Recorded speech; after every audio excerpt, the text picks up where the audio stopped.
I'm talking this morning with Caren Ragen, who is the author of Protecting My Child.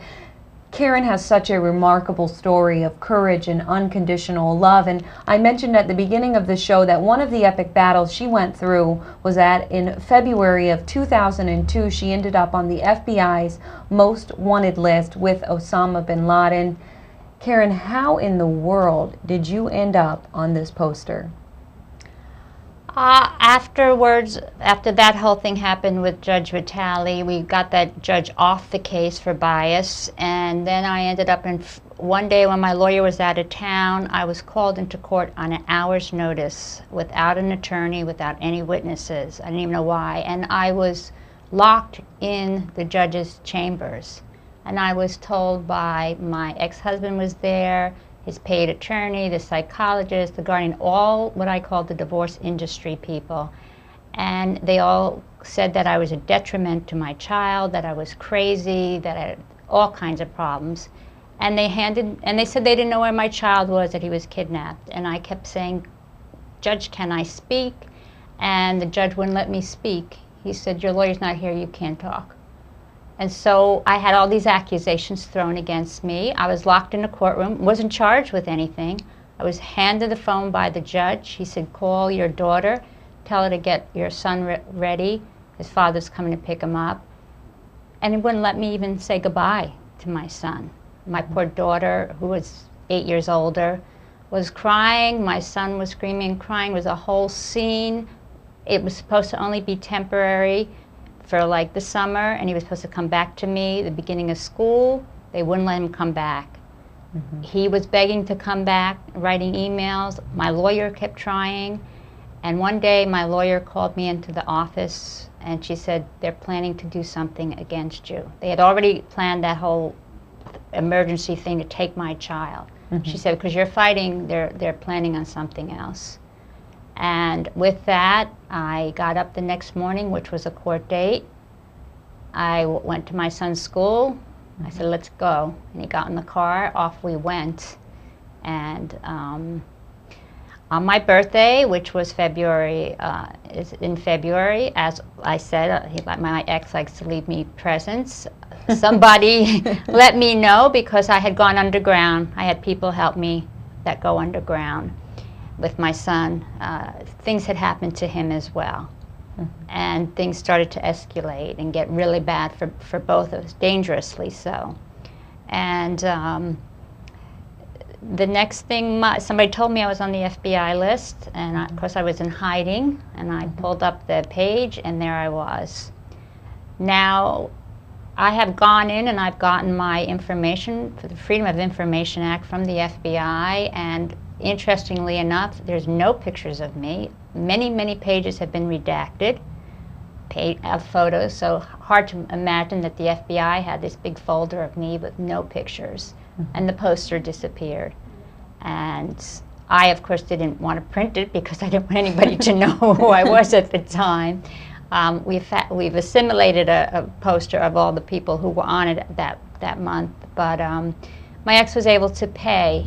And he paid through the John Walsh Foundation, who connected him with the FBI.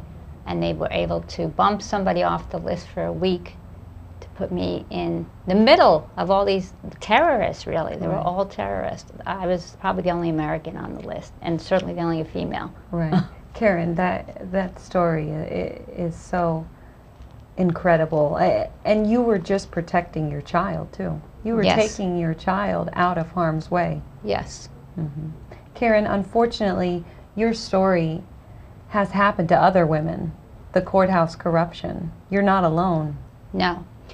There are over 2.2 million women who have lost complete contact and custody of their children, ordered by a judge, none of which have been charged with any crime.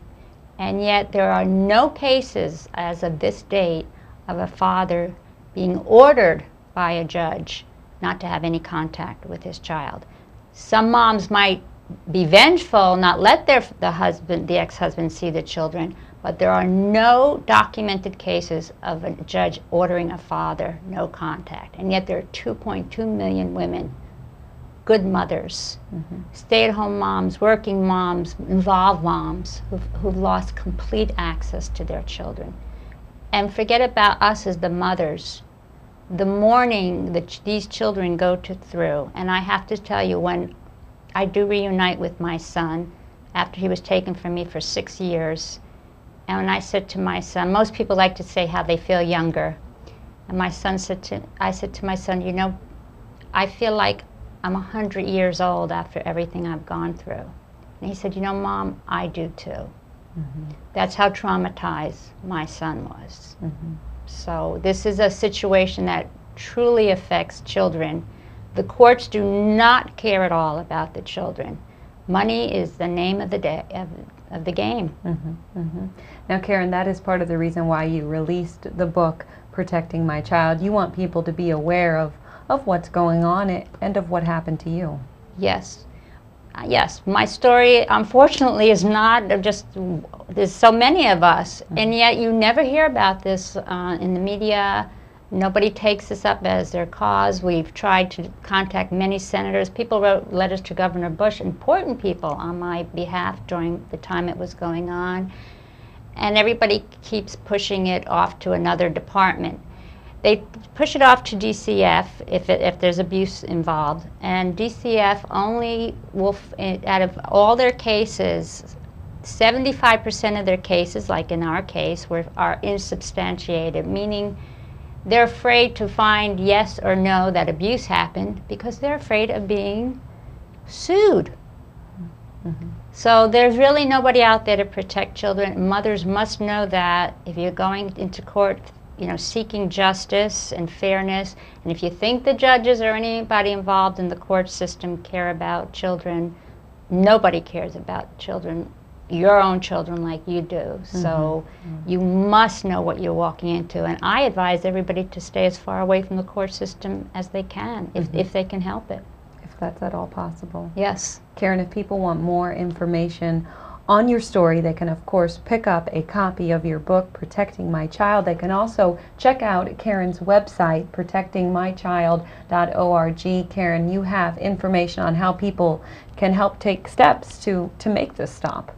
Yes, there's a lot of links.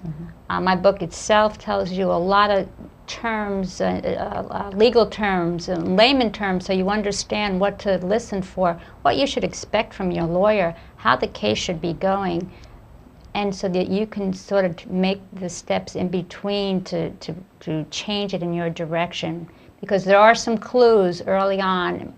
A lot of us are very naive when we step in the courtroom.